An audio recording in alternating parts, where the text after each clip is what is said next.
biological laboratory. On the southwest part of the Archuleta Mesa, we built an underground facility, a better part of 3 cubic miles hollowed out underground. Then to the southwest of that, we were in the process of the early stages of building. We drilled 4 large tunnel-like holes. Some of them ran 2.5 miles under the surface. Number of the original wells or drilling machines that were used were at the rate of 2 miles a day. It was fairly rapid. The equipment kept coming up broken. So we wanted to go down and we wanted to send somebody down there, a human observer, or human observers in this case, to find out what was going on. Well, to our total surprise, first of all, the government knew all about it. They didn't tell anybody. When I saw Green Beret and Black Beret people encamped inside of our geologist camp, I knew something was up. The gig was up. First of all, I knew all about the alien agenda. I'll explain that in a few minutes. The large alien grays had been encamped there for as best as believed possible about 400 or 500 years. Had been one of their internal bases. And we'd drilled holes right on top of it. All the stinking air, all the black sooty air came right out as soon as the first hole was sunk, and all this soot came up, and well, that's when all the hell broke loose, really, all started. Anyway, after we drilled all 4 holes, it took about 2 days to drill all 4 of them. And when you build an underground base, you drill 4 basic holes, and then you build called stopes or cross-member holes across, and then you use blasting equipment, special blasting equipment by the analyzation of the rock formation, and you literally blast out or tunnel out or deflagrate or melt rock out to build the large rooms that are required for this underground base. Well, in this process, I was lowered down the basket of one of these holes, and about from me to this elderly woman here in the front was sitting a 7-foot-tall alien gray. The stench was worse than the worst garbage can you can imagine. The person the entity was absolutely horrible. I didn't waste any time. I reached for my pistol. At that time, as an engineer, I didn't have time to carry all the folderol of one of these big submachine guns that all the sea spray and the yellow fruit and all the outer perimeter and inner perimeter security people carried. I carried a little Walther PPK pistol with a 9-shot clip. This was in late August of 1979. Now, you got a regular suit of clothes, you got a regular clothes on, plus you're in almost like a spacesuit environment, and you're reaching for a gun. It's not the easiest thing to do, and then to pop a clip in it and start shooting. And I killed 2 of them. Yes, they're mortal, and they do die. However, in the process, one of them did this. All I remember is that he just kind of waved his hand in front of his chest, and the next thing I know, this blue beam hit me and just literally opened me up like a fish. And burnt my fingers right off of me. And it was some form of electrical force, because the kind of like being hit by a lightning bolt burned all my toenails off of me. Completely crispy crittered my left foot. Burnt the shoe right off of me. All I remember is the smoking remains, and I'm still conscious, but in and out of, I didn't remember much. And there was a Green Beret that was right behind me that risked his life. In fact, he died. But he risked his life. He shoved me back in the basket and hit the button and took me up. And I wouldn't be alive talking to you today if it wasn't for him. I'm forever indebted. He lost his life. 66 Secret Service agents, Green Berets, Black Berets, crack troops lost their lives because the government, our United States government, lied, did not tell us anything about the alien threat. There's a war underneath there, and I'm talking dead serious. It's been going on since that time. Since late August of 1979, our military, the Russian military, basically the militaries of the world, have been in constant conflict with the outer space alien. The small gray, the large gray, the reptilians, the whole thing. There are 11 distinct races of aliens. 2 are benevolent. 1 had to leave here in a hurry because their world is under attack, both on the surface as well as underground. There, the Pleiadians.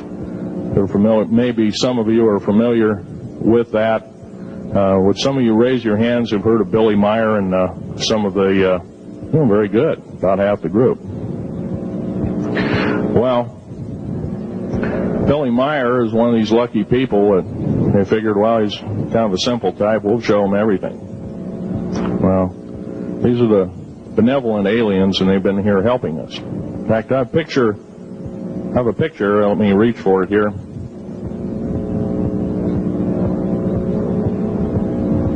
I have a picture of one of the aliens been working for the United States Pentagon for the last 58 years. His name is Val Valiant Thor.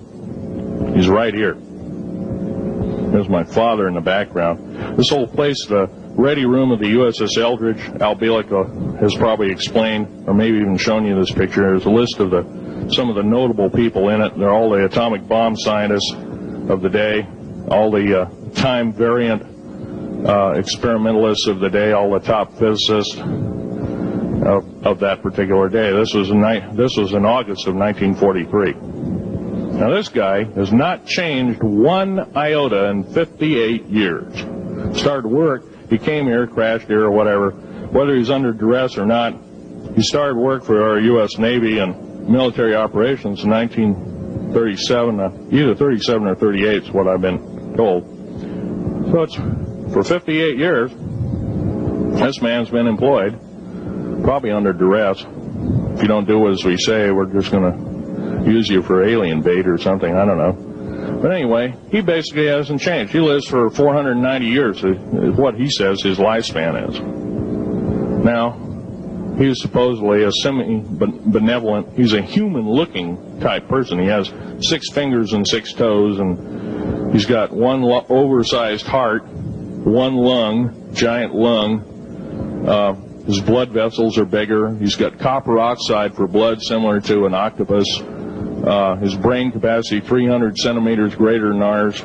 He has a thinking capacity, IQ. If you were to measure it, be totally off the scale, be about a 1200 IQ. He speaks 100 languages fluently, alien as well as others. He's a remarkable person. I had a chance to meet him one time. Now, by the way, he doesn't shake hands.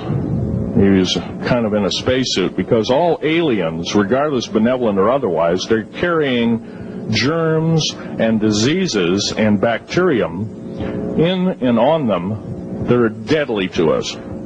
If I were making policy, I'd quarantine them all. Because how do we not know that some of our diseases like AIDS, Ebola, hantavirus, and a few of these other weird designer diseases, as I call them, are not made from the cadavers of some of these aliens as a biological weapon to use against the people of the United States? Well, I'm a tired American speaking out.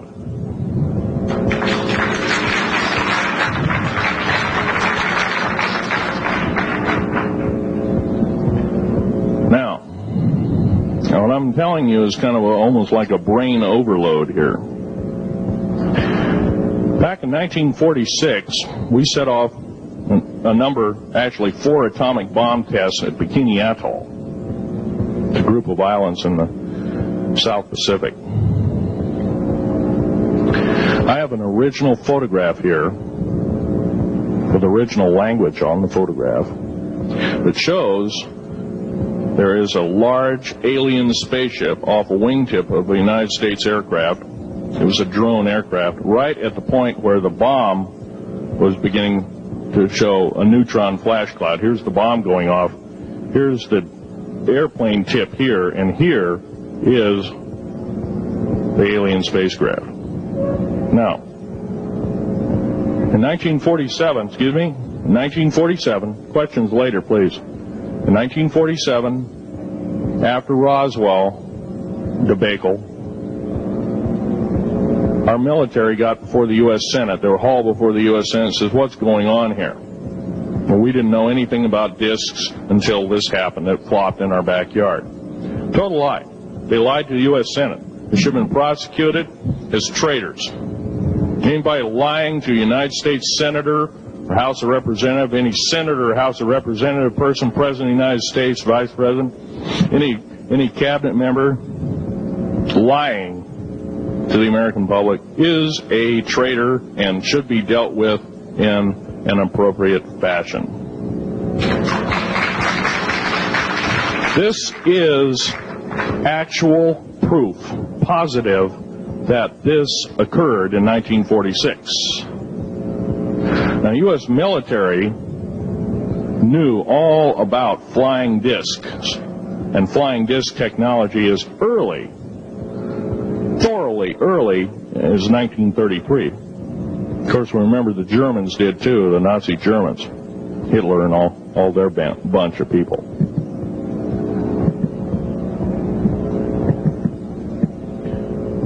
Now, it gets to the big question.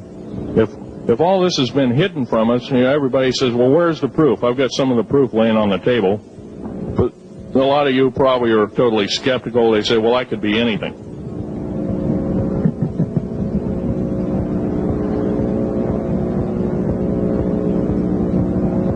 In my hand here, I have a piece of what's called corbamite. It's the heaviest element in the world.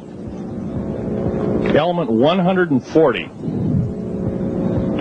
This piece of material weighs 15 ounces. It's 3.5 times the weight of uranium. It cannot be made to emit gamma rays. It cannot be isotoped. It is totally stable. It is used in all stealth aircraft and all Phoenix-class submarines. When combined with other alien elements, it is impregnable. It cannot be melted with charged particle beam weapon. When properly combined in secretive compounds, it can withstand temperatures in excess of 10 million degrees Fahrenheit. It is grown by aliens who have given a good... The other side of the alien question is, some of these aliens have broken off from their mainstream and said, we're not getting a fair shake, and so this is what happens. And I'm talking about the alien grays. Some of them broken away. They're talk about not being popular. This particular piece of metal is an amazing piece of technology. It's capable of being grown in 15 different crystal systems. Now, I'm a geologist, and prior to 15 or 20 years ago, knew of only 6 crystal systems. There's actually 15, if you count all the alien metals. Now, this is only element 140. If you look at the local periodic table in your local library, it says 104. Somewhere down the line, we've been lied to, we've been cheated. What we have to do is we have to literally ask for the truth. If we cannot ask for the truth, we must demand the truth. We must take it before courts of law in common law systems, and we must demand it. If we cannot do this, our founding fathers told us the only thing left is to overthrow, to get the parasites out. I don't advocate overthrow, but it does look like this may be the only alternative.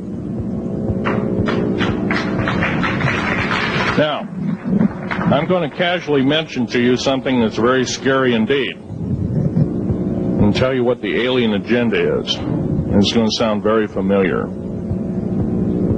The alien agenda is the complete takeover of this planet, the killing off of 5/6 to 7/8 of the world's population by the year 2029. The U.S. military has known about this for 45 years.